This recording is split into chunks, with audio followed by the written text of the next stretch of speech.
తిరుపతి కేంద్రంగా మత ఉద్రిక్తతలు రెచ్చగొట్టడానికి ఒక తీవ్రమైనటువంటి ప్రయత్నం ఇటీవల కాలంలో బాగా పెరిగింది. ఈ విషయాన్ని యావత్ ప్రజానీకం గమనిస్తున్నారని చెప్పి నేను భావిస్తున్నాను. వాస్తవంగా తిరుమల లడ్డూలో కల్తీ జరిగింది అనే పేరిట ప్రారంభమైనటువంటి ఈ వివాదం చిలికి చిలికి గాలివానగా మారి ఇప్పుడు అనేక రూపాలు తీసుకొని తీవ్రమైనటువంటి సమస్యగా, జటిలమైనటువంటి సమస్యలుగా మార్చడం కోసం కొన్ని సంస్థలు హిందుత్వ పేరు పెట్టుకొని ఉన్మాదపూరితంగా వ్యవహరిస్తున్నటువంటి కొన్ని సంస్థలు ఈరోజు తిరుపతిని కేంద్రంగా చేసుకొని, వెంకటేశ్వర స్వామిని కేంద్రంగా చేసుకొని తాము అనుకుంటున్నటువంటి లక్ష్యాలను నెరవేర్చుకోవడం కోసం ఒక తీవ్రమైనటువంటి ప్రయత్నాన్ని చేస్తున్నాయి.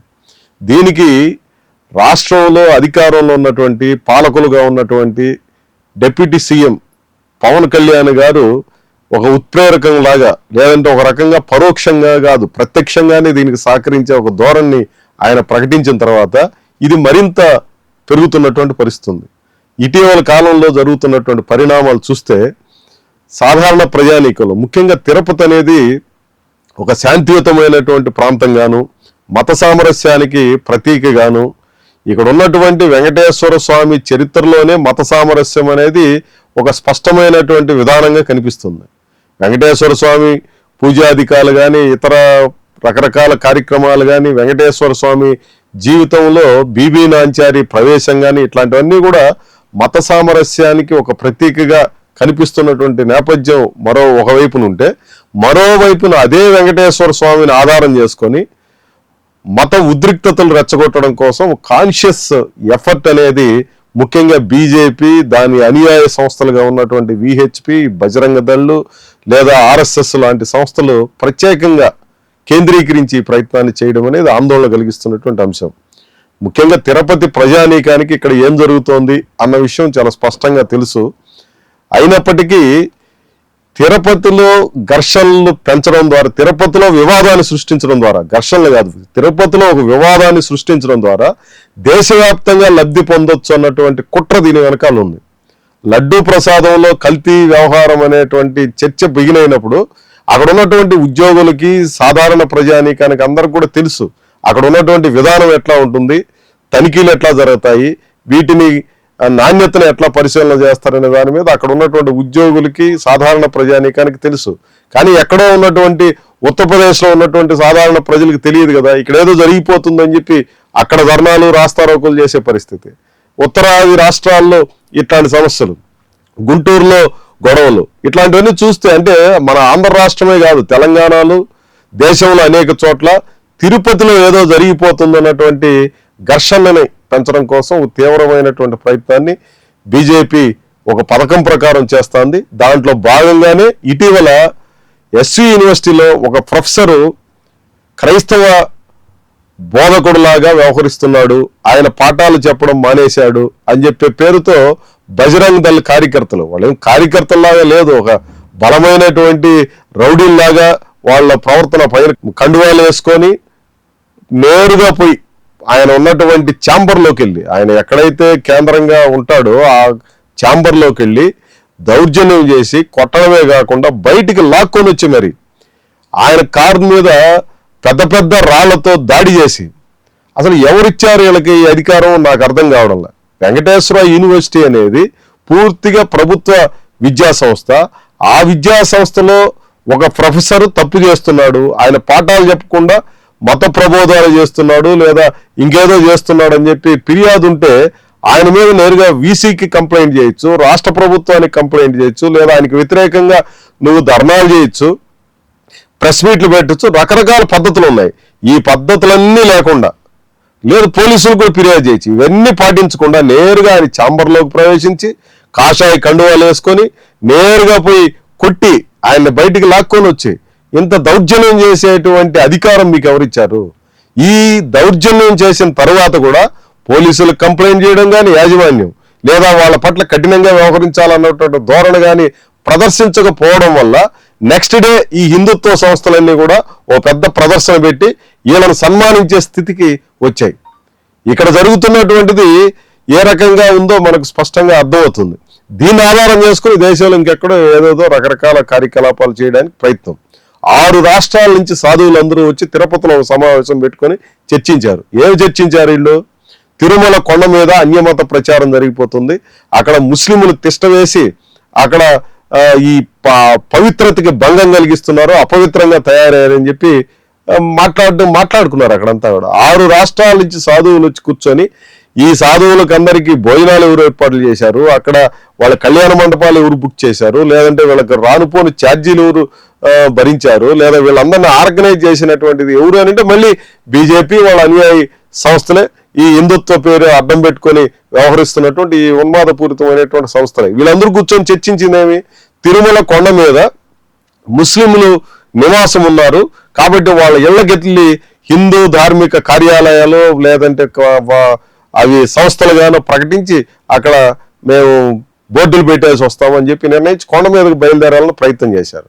ఆ సందర్భంగా తమకు అధికారులు సహకరించలేదని చెప్పి, దర్శనాలు చేయలేదని అధికారుల మీద తీవ్రమైనటువంటి విమర్శలు చేశారు. అంటే వీళ్ళకి ఎవరిచ్చారు అధికారము? ఈ రకమైనటువంటి దౌర్జన్యపూరితంగా మీకేది ఇష్టమైతే అట్లా చేసేటువంటి కార్యక్రమాన్ని ఎవరిచ్చారో మనకు అర్థం కాదు. ఇదే కాదు, విజయవాడలో ఒక సభ జరిపారు ఇటీవల. ఏమని జరిపారంటే ఈ విహెచ్పి అఖిల భారత సహాయ కార్యదర్శి ఒక ఆయన దీంట్లో పాల్గొని టీటీడీ లాంటి ధార్మిక సంస్థలకి ప్రభుత్వ పెత్తనం ఉండకూడదు, ప్రభుత్వంతో సంబంధం లేకుండా అయోధ్య తరహాలో సనాతన ధార్మిక మండలి ఉండాలి, దీని మీద ప్రభుత్వ పెత్తనం ఉండకూడదు, అట్లాగే టీటీడీ మీద కూడా ప్రభుత్వ పెత్తనం లేకుండా పాలక మండలిలో లేకపోతే ప్రభుత్వ నిబంధనలో లేదా ప్రభుత్వానికి సంబంధించినటువంటి పట్టు కాకుండా పూర్తిగా ఇది మఠాలకో లేదంటే సాధువులకో అప్పచెప్పాలి, అయోధ్య తరహాలో అప్పచెప్పాలి. అయోధ్యలో ఉన్నది ఎవరు? ఆ మొత్తం సనాతన ధార్మిక మండలిలో ఉన్నటువంటి వాళ్ళంతా కూడా బీజేపీ వాళ్ళు. టీటీడీ అనేది గతంలో ఈ మఠాలు నిర్వహించలేదనా? 1832 నుంచి 1932 దాకా మొత్తం 100 సంవత్సరాల కాలాన్ని మీరు పరిశీలన చేస్తే హతీరాంజీ మఠం నిర్వాహకులు నడిపేవాళ్ళు. నడిపిన ఈ ఆఖరికి శ్రీకృష్ణదేవరాయలు ఇచ్చినటువంటి ఆ రోజు ఆయన భక్తిపూర్వకంగా వెంకటేశ్వర స్వామికి ఇచ్చినటువంటి నగలను కూడా కరగబెట్టుకొని అమ్మేశారు, లేదా అనేక అక్రమాలకు పాల్పడినాడు, తప్పుల పనులకు పాల్పడినారు. ఈ మఠం వాళ్ళు నిర్వహించినంత కాలం టీటీడీ పరిపాలనని అనేక రకాలైనటువంటి తప్పులు జరిగాయి అని చెప్పి మేము చెప్పడం కాదు, పివిఆర్కే ప్రసాద్ గారు రాసినటువంటి పుస్తకంలోనే ఇవన్నీ పేర్కొనబడి ఉన్నాయి. లేదా టీటీడీ ప్రచురించినట్టు టీటీడీ దగ్గర ఉన్నటువంటి శిలా శాసనాల్లో కూడా ఇవన్నీ కూడా ప్రస్తావించబడినాయి. అంటే వ్యక్తులుగానో కొన్ని సంస్థలుగానో కొన్ని వాళ్ళు నడిపితే ఎన్ని రకాల తప్పులు జరుగుతాయని ఇవన్నీ మనకు ప్రత్యక్ష ఉదాహరణలు ఉండగా ఇప్పుడు మళ్ళీ ఈ రకమైనటువంటి దాన్ని ప్రజలను రెచ్చగొట్టి ఇక్కడేదో జరిగిపోతా ఉంది, హిందూ మతం మీద దాడి జరుగుతూ ఉంది, లేదా వెంకటేశ్వర స్వామి దగ్గర ఏదో అన్యాయం జరిగిపోతుందని చెప్పి చేయడం. అదే మాదిరి ఇక్కడ ఉన్నటువంటి ఉద్యోగుల్లో అన్యమతస్తులు ఉన్నారు, వీళ్ళంతా కూడా చాలా అపవిత్రం చేస్తున్నారు, కొండంతా కూడా వీళ్ళు అల్లకల్లోలం చేస్తున్నారని చెప్పి మాట్లాడుతున్నారు. వాస్తవంగా అన్యమతస్తులు ఉన్నమాట వాస్తవం. వాళ్ళు ఎంతమంది ఉన్నారు? కేవలం 31 మంది ఈ ఇంట్లో ఉన్నారు. ఈ 31 మంది ఎక్కడున్నారు? తిరుమల ఆలయంలోనో లేదా పరిపాలన ఈ తిరుమల ఆలయ మతక్రతువులు నిర్వహించే చోట, లేకపోతే ఇట్లాంటి వాటిలో కాదు. వాళ్ళు డ్రైవర్లుగా ఉన్నారు, ఆసుపత్రుల్లో పనిచేస్తున్నారు, పరిపాలనా పరమైనటువంటి పనుల్లో వీళ్ళందరూ కూడా ఉన్నారు. దీని మీద చర్చ జరగలేదా? గతంలో ఎప్పటి నుంచో ఒక 100-200 సంవత్సరాల చరిత్ర తీసుకుంటే అన్ని మతాల వాళ్ళకి ఉద్యోగాలు ఇచ్చారు. గతంలో ఆ పద్ధతులు ఏమి పాటించబడలేదు. ఇప్పుడు వాళ్ళ తల్లిదండ్రులు చనిపోయినప్పుడు కారుణ్య నియామకాల పేరుతో కొంతమంది ఉన్నారు, 40 మంది ఉండేవాళ్ళు, కొద్దిమంది రిటైర్ అయిపోయారు, కొద్దిమంది చనిపోయినారు. ఇప్పుడు 31 మంది ఉన్నటువంటి మాట వాస్తవం. వాళ్ళని గతంలో డిక్లరేషన్ తీసుకున్నారు, వాళ్ళ దగ్గర ప్రమాణాలు చేయించారు. ఆఖరికి వాళ్ళ సర్వీస్ రికార్డుల్లో కూడా మాకు వెంకటేశ్వర స్వామి మీద నమ్మకం ఉందని చెప్పి రాయించి సంతకాలు కూడా పెట్టించుకున్నారు. వాళ్ళ వల్ల సింగిల్ ఇన్సిడెంట్ లేదా వాళ్ళ కారణంగా ఎక్కడైనా చిన్న తప్పు జరిగిందనే పరిస్థితి ఎక్కడైనా ఏర్పడిందంటే ఈ రోజు దాకా ఒక్కటి కూడా లేదు. కానీ అన్యమతస్తులు చాలా అక్కడ ఏదో చేస్తున్నారని చెప్పి తీవ్రమైనటువంటి అలజడి సృష్టించి తెలియనటువంటి వాళ్ళకందరికి కూడా ఇక్కడ ఏదో జరిగిపోతుంది అన్నటువంటి భావనని సృష్టించాలన్నటువంటి ప్రయత్నం ఏమాత్రం సమంజసం కాదు. వాస్తవంగా స్విమ్స్ ఆసుపత్రి ఉంది, టీటీడీ నిధులతో నడుస్తుంది. అక్కడ బీజేపీ వాళ్ళు ఏమని చెప్తున్నారు అంటే డాక్టర్లు హిందువులు మాత్రమే ఉండాలని చెప్పి మాట్లాడుతున్నారు. అంటే ఆసుపత్రుల్లో ఆపరేషన్లు చేసేవాళ్ళు, వైద్యం చేసేవాళ్ళు కూడా కేవలం హిందువులు మాత్రమే ఉండాలన్నటువంటిది ఏమన్నా సహేతుకమైందా? ఇది ఏ రకంగా సమంజసమైంది? ఇప్పుడు వేలూరులో సిఎంసి హాస్పిటల్, క్రిస్టియన్ మిషనరీ నడుపుతున్నటువంటి సిఎంసి హాస్పిటల్లో అక్కడ హెచ్ఓడీలు హిందువులు ఉన్నారు. ఒక టీం ఉంటుంది, ఒక్కొక్క డిపార్ట్మెంట్ లో 10 మంది ఉంటే 7 హిందువులు అక్కడ ఉంటున్నటువంటి పరిస్థితి. క్రైస్తవులు ఉన్నారు, ముస్లింలు ఉన్నారు, క్రిస్టియన్లు ఉన్నారు. అంటే ఒక ఆసుపత్రి, దానికి కులంతో, మతంతో, ప్రాంతంతో, భాషతో ఏమి సంబంధం? దేశమంతా కూడా వచ్చి అక్కడ వైద్యం చేయించుకుంటారు. ఆ స్పిరిట్ ఇక్కడ ఎందుకు కొనసాగడం లేదనేది మేము మొదటి నుంచి ప్రశ్నిస్తున్నాం. కానీ బీజేపీ ఈ రకమైనటువంటి అడ్డగోలు వ్యవహారాలు సాగిస్తూ మత ఉద్రిక్తతను రెచ్చగొట్టడం కోసం ప్రయత్నం చేస్తా ఉంది. అదే మాదిరి టీటీడీ నిధుల్ని తిరుపతి అభివృద్ధికి ఖర్చు చేయొచ్చా లేదా అనగాని మీద కూడా అనేక అవాంతరాలు సృష్టించి ఆటంకాలని సృష్టించడం కోసం ప్రయత్నం చేస్తా ఉంది. తిరుపతిలో గరుడ వారధి నిర్మాణం జరిగింది, దానికి టీటీడీ నిధులు ఖర్చు పెట్టకూడదని చెప్పి హైకోర్టులో ఈ రోజు బోర్డు మెంబర్ గా ఉన్నటువంటి భానుప్రకాష్ రెడ్డి గారు హైకోర్టులో పిల్లేశారు. మళ్ళీ తీవ్రమైనటువంటి నిరసన వచ్చిన తర్వాత ఉపసంహరించుకున్నాడు. ఇట్లాంటివి చాలా చెప్పొచ్చు. ఈ రోజు తిరుపతి సుందరంగా కనిపిస్తా ఉంది, స్మార్ట్ సిటీ నిధులు వస్తున్నాయని చెప్పి గొప్పలు చెప్పుకుంటాడు అందరూ కూడా.